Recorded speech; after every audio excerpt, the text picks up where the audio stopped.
Good evening and welcome back to Your View with me, Onkupute JJ. My guest tonight, our newsmaker, is Teenage Kumbe, and he was an operative within the crime intelligence. And of course, crime intelligence, the newsmaker for the day, as Richard Mdluli, has been found guilty of all manner of things, including intimidation, you name it, in the courts today. After years, a case up running for over 4 years of harrowing evidence, terrible stuff that you don't expect from the police. But that's what I was saying earlier on. It seems like our crime intelligence situation has deteriorated and, in fact, dysfunctional. Teenage, I hope it's okay to call you Teenage. I was making fun of you to say, I don't know why they call you Teenage. Yes, no, my name is Teenage. All right. You can call me Teenage. Welcome. Thank you so much for agreeing to talk to us. Just before we get into your story, what do you make of this case of Richard Mdluli? We've seen a lot of things that being shared there with the judge being very scathing in what he is saying, and that picture, and not a good picture being painted about crime intelligence, which is supposed to be at the heart of fighting crime. Okay. First of all, I would like to say deploitation by political leaders is the big mistake in the police service. Because when people take position, they take it on a personal or specific agenda to please certain individual. So the issue of Richard Mdluli is bigger than what we are busy discussing, hence or since there were camps that were created from within the crime intelligence. The camps like factions that were accountable to different factions in the political sphere. Yes, no, definitely in that way, yes. So now with Mr. Richard, I wouldn't like to speak on him specifically. I would like to speak on crime intelligence in general. Yeah. What is crime intelligence? Personally, I was never actually a police officer. Okay. I was recruited as a source. Nowadays, the word spy, it's a slogan. Yeah. They can call me spy because they've been calling me a spy anyway. Yeah, but not really a spy, but more of a source, like more of a source. Operative. More of a source. Who was assisting the crime intelligence. The crime intelligence. Yes. And then police as in general. Yeah. I'm talking of the Hawks. I'm talking of state security. Yeah. I'm talking of... But what was your job? What was your job? If you can just give me a sense. My job was to do human trafficking, counter-terrorism.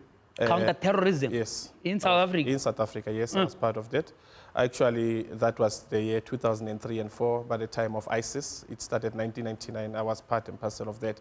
I was used anyway by NIA, not knowing exactly what and where were they deploying me, but I found myself following more terror activities.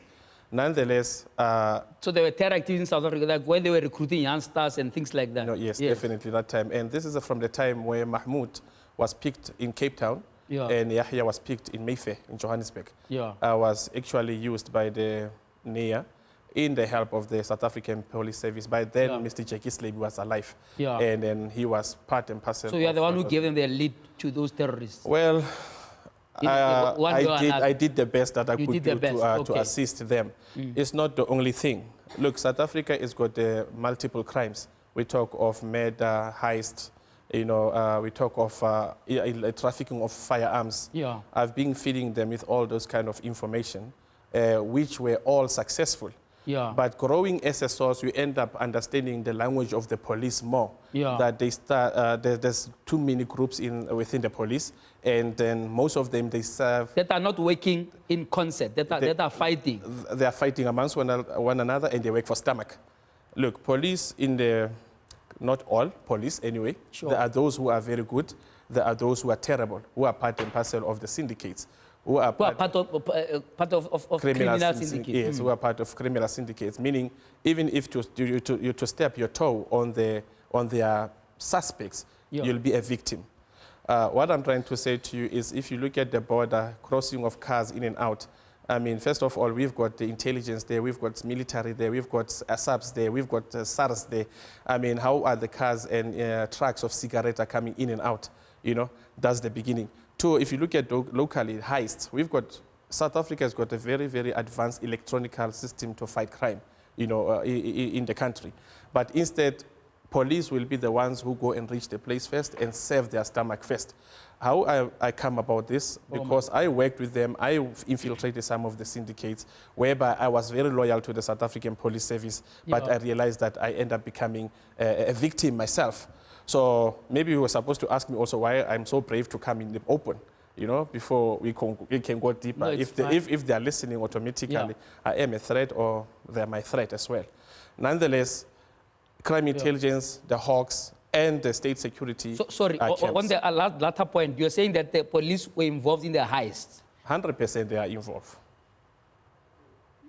100% they are And when you involved. say they save themselves, it means they arrive at the crime scene and feed take their money. pocket. Not only in the heist, even in normal crime, whereby a lab or a business robbery will take place, Yeah. and the criminals are known to the police. Instead of them arresting the criminals, they rather take money from the criminals and help them to deliver the commodity that is stolen from businesses to the destinations of their safety. They get money from that. Look, I would like to, I don't know, am I too fast? Yeah, no, that's fine. It's shocking what you are sharing with us. Yes. What are you saying? If just before you get into your own story, criminal intelligence is basically almost non-existent, No, it's non-existent. or it exists to just serve the interest of criminals within the police system. I don't think there's police for now, except certain individual. If I had money or I was capable, I was going to build my own military or my own policing. But instead, our policing is lacking. Yeah. Our intelligence is also compromised. It goes with time of who's the boss, who's the leader, who's the president. You know, it starts from the top office to say, look, I'm here, I'm the boss, now you must run for me. Yeah. But if you talk of things like armed robberies, Yeah. I can tell you now, there are police who know who the robbers are, who even escort them, who even give them signals, who give them radios. You know, all these things that I'm highlighting, I can bet you now, I'm very proud to say they all have my reports. They're sitting with most of my reports, exposing this kind of things, but they've been running away from. Did you point a finger at particular kingpins within the police? In other words, are there people that you suggested must be prosecuted for some of these nefarious I things? have done that. I've gone Yeah. through Public Protector's Office. I've done through NPA. Yeah. And then them as police also would come proposing me to assist them with projects, Yeah. such as of what the one of Radovan Krecha was involved. Yeah. The one of Shadrach Sibia was involved, where crime intelligence came to me and told me to follow Shadrach Sibia. You know, so To follow him, or you mean to like investigate him, to get tail all him, his yeah. activities, yes. I mean, I've done that for them. I can give you, this has led to the allegations whereby I was kidnapped and tortured for the murder of the former General Mashwanganyi. They actually took me in Johannesburg Yeah. and tortured me in Magaliesburg. I can tell you NPA refused to prosecute on that matter, meaning I've received 3 kidnappings already so far as I'm sitting with you. And then I've been chased on the freeway by the police. The reason being, I stopped a couple of trucks of cigarette in Mpumalanga region at the border of Messina that were coming into South Africa, into Johannesburg. What illicit cigarette Illicit trade? cigarette, Yeah. firearms exchange. I went as far as cross-border.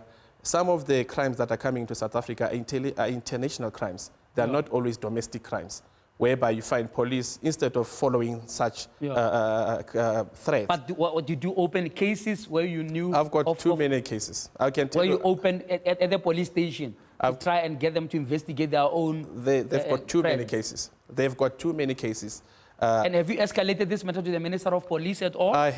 Look, from the beginning of Mr. Nhleko, I have tried and I met with him. Nati. Not him, Teto, no, not him, Teto, no. Yeah. It was Nhleko, the minister. Nati Nhleko, yes. Yes.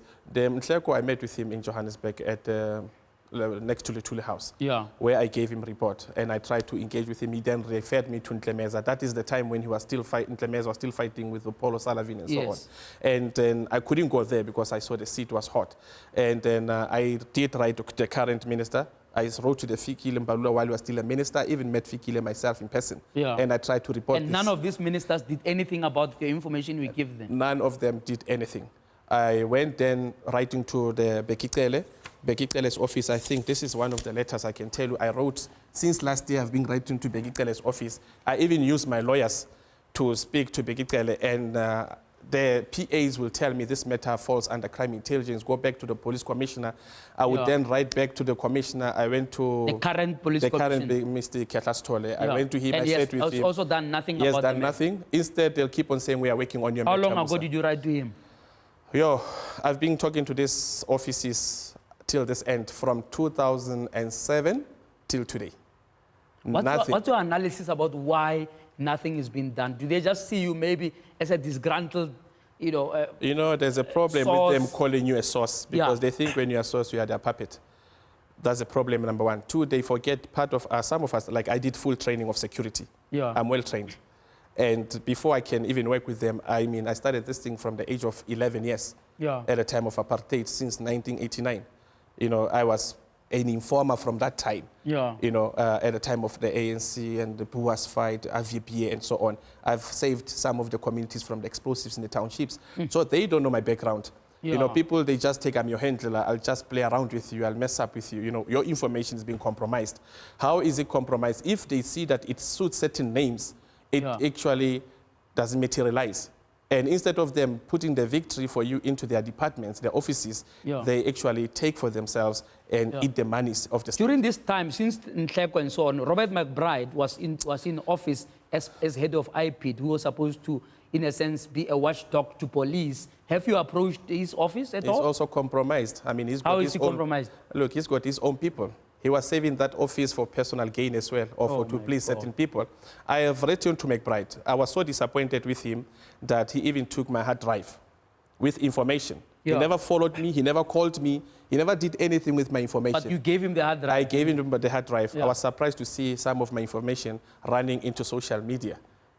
But the question is, when I left his office, I was then attacked on the freeway. 4 people just came with the Golf 4, ambushed me, took all my electronic devices. So I then discovered something's not right here. So me and Mr. McBride even opened a case against IPID and the head of IPID, which was opened in Silverton. When I registered this case, I was expecting it to be investigated. Guess what? The very same case I opened, the police who kidnapped me, they were referred to investigate a case that I opened against the IPID and Mr. Robert McBride. For I feel he actually messed up with the information, or he did nothing. He sat in office and he sat with sensitive information, and I thought he was going to do something with that. Instead, he did nothing with my information. So even at SAPS, for head office to refer my case to Mr. Shibiri, Colonel Shibiri, is now I think it's a general or something. Mudise, Shibiri, and Mundwedi. Those are the people who took me from Johannesburg and tortured me in Magaliesburg. How can I then sit with the very same people who I know they were part of PIU in Johannesburg, who were part of the trucks, who were investigating truck hijackings, and who accused me of the death of General Machwanganyi that I don't even know anything about, yet I must be investigated or be assisted by the same people who tortured me. I found that stupid between me and the police. I actually wrote back to Mr. Ketlastola after they sent me an email that Mr. Mudise will be investigating my matter. Nonetheless, police are corrupt.